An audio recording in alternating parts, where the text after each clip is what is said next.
Bonjour tout le monde. Aujourd'hui, on a un nouveau problème lié au sujet des suites réelles. Cette fois, on a une suite définie par récurrence dont le premier terme est 0 et puis pour définir le terme n plus 1, il est égal à le terme de position n plus 1 plus racine carrée de n plus 1. Ok. Plusieurs choses à montrer dans ce problème. Euh, Montrer que la suite est croissante, ce qui est évident d'après la définition par récurrence. Si on prend la différence Sn plus 1 ou Sn, on a que ça sera égal à 1 plus racine carrée de n plus 1. Et 1 plus racine carrée de n plus 1 est toujours positif. Donc Sn plus 1 moins Sn sera toujours positif. Et c'est juste la définition des suites croissantes. Ok. Donc en gros, ça sera la preuve pour le deuxième point. Montrer que Sn pour n différent de 0, elle se trouve entre racine de n et n. Et après, montrer ou déduire le comportement de Sn. Ça veut dire s'il est convergent ou non. Après, on va définir deux suites en fonction de la suite antérieure. La suite n avec cette règle de définition et la suite Vn avec cette règle de définition. Et trois choses à montrer que la suite un plus 1 moins un peut s'écrire comme sous cette forme. Puis montrer que la suite un est croissante. Deuxième partie, montrer que la suite un et Vn sont adjacentes. Et puis déterminer deux limites, Sn divisé par racine de n et Sn divisé par n. Ok. Et qu'est-ce que ça veut dire que deux suites soient adjacentes? Si on ne se souvient pas, regardez un peu la définition. Peut-être vous ne l'avez pas à la main, je vous dirai. Deux suites sont adjacentes si on a une suite croissante, on a une autre suite décroissante, de sorte que la différence de ces deux termes, de position n de cette suite, forme une nouvelle suite qui va aller vers 0. Ça veut dire, on prend dans ce cas un croissante, vn décroissante, et le limite de vn moins un quand n va vers l'infini, ça va aller vers 0. Okay. Il faudra montrer ça pour dire qu'elles sont adjacentes. Mais avant, il faut bien sûr montrer que un est croissante, que ça découle de 0.31 et que vn est décroissante. Ok. Donc, si vous voulez essayer, je vous conseille d'essayer à trouver une solution possible de ce problème. Mettez pause et prenez votre temps. Après, je vais vous présenter une solution possible à cet exercice. Ok. Le point 1. Comme je vous ai dit, il suffit seulement de faire la différence entre Sn plus 1 et Sn et regarder le signe de cette différence. Okay? Où n est n'importe quel entier positif. Okay? Donc on a pris n entier positif, on va regarder cette différence. Juste en utilisant la définition de la suite Sn plus 1, on voit que Sn plus 1 moins Sn est égal à 1 sur racine de n plus 1 qui est positif. Donc on a cette inégalité. Ça veut dire que la suite Sn, elle est strictement croissante. Ok. Donc, ici, on va montrer cette chaîne d'inégalité. Et ça revient à montrer deux choses. Première inégalité, racine carrée de n plus petit égal que Sn. Deuxième inégalité, Sn plus petit égal que n, pour n'importe quel n entier positif. Okay. Donc, pour commencer, on va commencer avec le paramètre égal à 0. Et l'inégalité est évidente parce que pour n égale à 0, ça revient à la chaîne 0 plus petit égal que 0 plus petit égal que 0, ce qui est évidemment vrai. Donc rien à faire. Maintenant, on va montrer l'hérédité, ça veut dire, sous l'hypothèse que la proposition pour le paramètre n est vraie, montrer que la proposition pour le paramètre n plus 1 est vraie. Ok. Donc cette chaîne est vraie pour n. Il faut montrer que cette chaîne est vraie pour n plus 1. Ok, donc allons-y. Sn plus 1 par définition est Sn plus 1 divisé par la racine de n plus 1. On a remplacé juste la définition. Après, l'inégalité qui suit découle du fait que comme Pn est vrai, Sn est plus petit ou égal que n. Donc on a cette majoration. Donc ce terme est majoré par ce terme. Et comme n est n'importe quel paramètre positif entier, bon, dans ce cas en particulier positif, on a que ce terme est plus petit ou égal que n plus 1. D'où Sn plus 1 est plus petit ou égal que n plus 1. Donc on a la partie droite de l'inégalité pour le paramètre n plus 1. Maintenant, on va montrer la partie gauche de l'inégalité pour le paramètre n plus 1. Ça veut dire qu'il faudra minorer Sn plus 1 par racine carrée de n plus 1. Comme tout à l'heure, on remplace Sn plus 1 par sa définition. Et Sn est minoré par racine carrée de n parce que on avait ça par hypothèse de récurrence, justement. Donc on a cette minoration, mais on souhaite avoir une minoration par racine carrée de n plus 1. Ok. Donc ce qu'on va faire, c'est ajouter le terme, retirer le terme, comme je l'ai fait ici. Et maintenant, il nous reste à montrer que le terme en parenthèse est plus grand ou égal que 0. Comme ça, on aura que toute cette expression sera minorée par racine carrée de n plus 1. Ok. Qu'est-ce qu'on fait?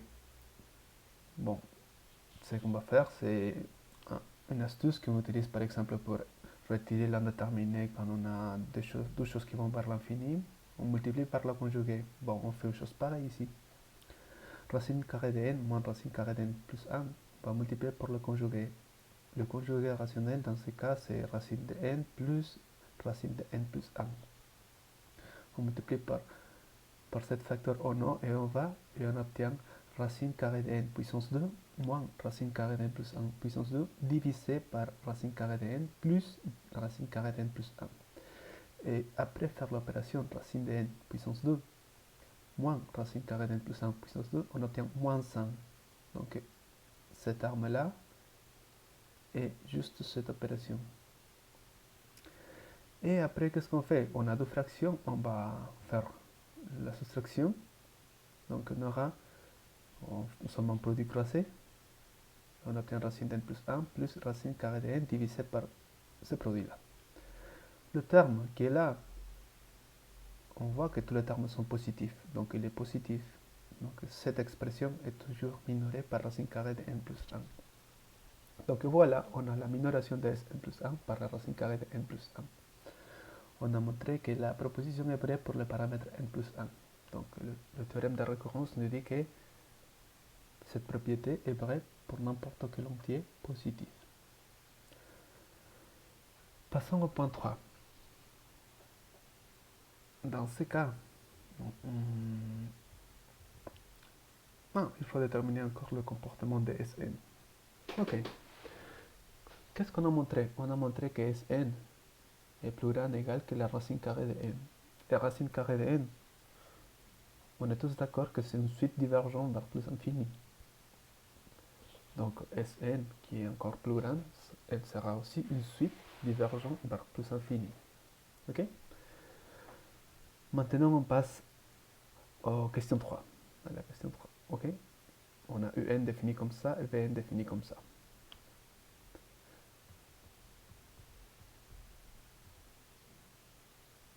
Donc il faut montrer que la suite est un plus 1 moins un. Et il faut montrer quoi?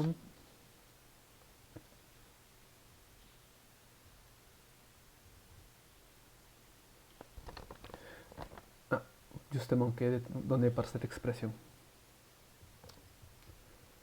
Bon, on fait les calculs, on remplace la définition, on obtient ces différences. On agroupe les termes, on obtient cette expression équivalente. Et puis Sn plus 1 moins Sn, on a vu que c'est égal à 1 divisé par la racine d'n plus 1. Et cette opération, comme tout à l'heure, on multiplie par le conjugué et on obtient cette expression.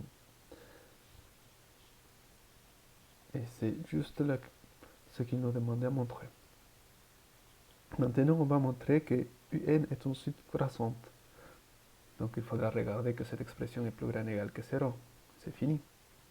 Pour cela, on va faire l'opération produit croisé seulement. On obtient cette différence. Donc, dans le dénominateur, on a deux facteurs positifs stricts. Dans le numérateur, on a quelque chose qui est positif parce que n plus 1 plus grand égal que plus grand est strict que n et la racine carrée est croissante. Donc ça c'est positif. Donc l'équation c'est positif. Donc on a que un plus 1 moins un plus grand est strict que 0. Ça veut dire que la suite est strictement croissante. Encore un peu plus de ce qu'il demandait dans la question. Ok? D'accord. Et comme Sn, pas suivante. Ok? Ah oui.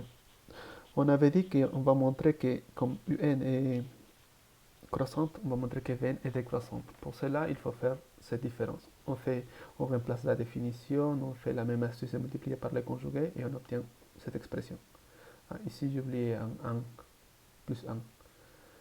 Et on aura que la différence est négative. Donc la suite Vn est strictement décroissante. Okay? Donc on a déjà la suite strictement la suite croissante et la suite décroissante, un et Vn respectivement. Et pour regarder que les deux suites sont adjacentes, il faudra regarder la différence un moins Vn et regarder que ces limites va vers 0. Okay? Donc Vn moins un, si on remplace la définition, on obtient cette expression. Okay? Après, on regroupe seulement le terme et on remplace la définition, comme tout à l'heure. Ça devient ça. Ici, on multiplie par le conjugué rationnel, on obtient cette expression. On fait le produit croisé. C'est juste le même exercice qu'on a fait tout à l'heure. Et maintenant, il faut calculer cette limite. Regardez que cette limite va vers 0. Ok? Et pour cela, on va voir à peu près quel est le comportement du terme. Oh non, on a racine de n et racine de n. Donc on dirait que ça c'est quelque chose de plus petit que racine de n dans le numérateur. Dans le dénominateur, on a racine de n plus 1 et racine de n qui vont s'additionner. Donc ça sera quelque chose comme racine de n. Et facteur une autre racine de n.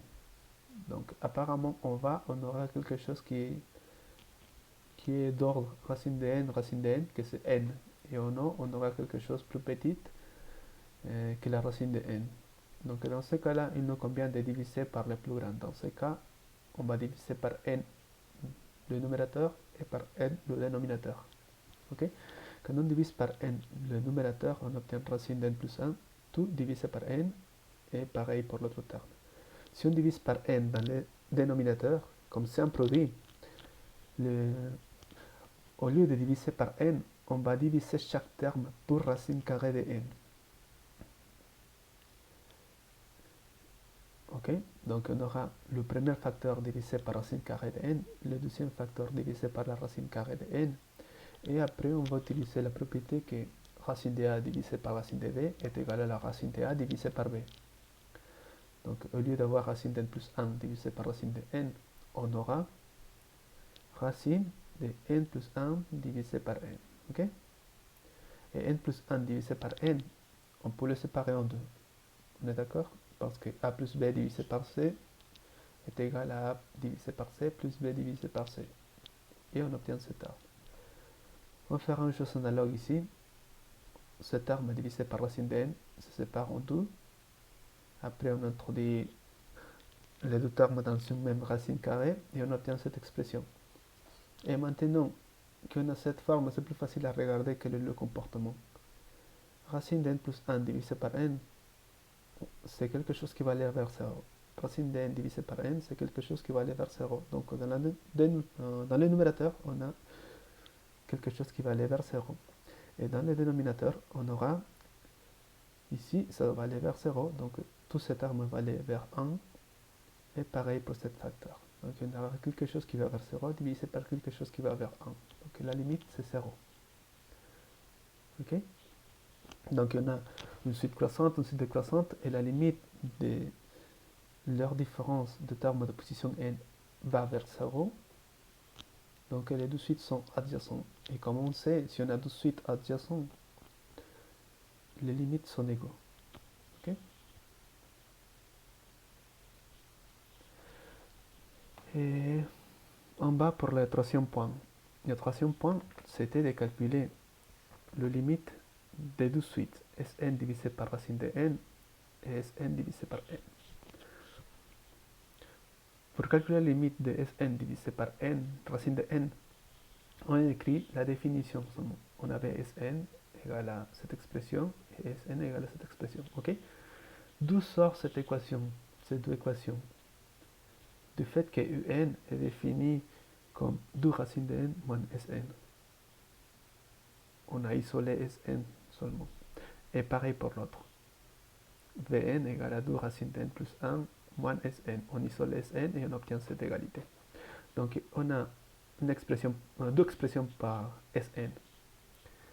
Et dans un calcul de limite, on va utiliser une expression, et pour l'autre calcul de limite, on va utiliser l'autre expression. Okay? Donc Sn divisé par racine de n. Par définition, sera 2 racine de n moins un. On utilise la première égalité. Tout divisé par racine de n, on sépare et on obtient cette expression. Sn divisé par n, on utilise la deuxième expression et on obtient ici divisé par racine. Je me suis trompé ici, c'est Vn, pas Un. Vous corrigez. Et on avait dit que la suite Un, elle est convergente vers une valeur L. Donc, le numérateur ici, elle va vers L. Ce dénominateur, elle va vers plus infini. Donc, cette quotient, elle va aller vers 0. Donc, cette limite, elle va aller vers 2. Pareil pour l'équation 6. Un, dans ce cas, si on corrige, c'est Vn. Vn va aller vers la valeur L. N va vers infini. Donc, l'équation va vers 0. 2, elle est constante. Racine carrée de n, elle va vers plus infini. Donc, la division va vers 0. Donc, cette quotient va aller vers 0. Donc, on a Sn divisé par racine carrée de n, a pour limite 2, et Sn divisé par n, a pour limite 0. Donc, on a fini avec ces questions.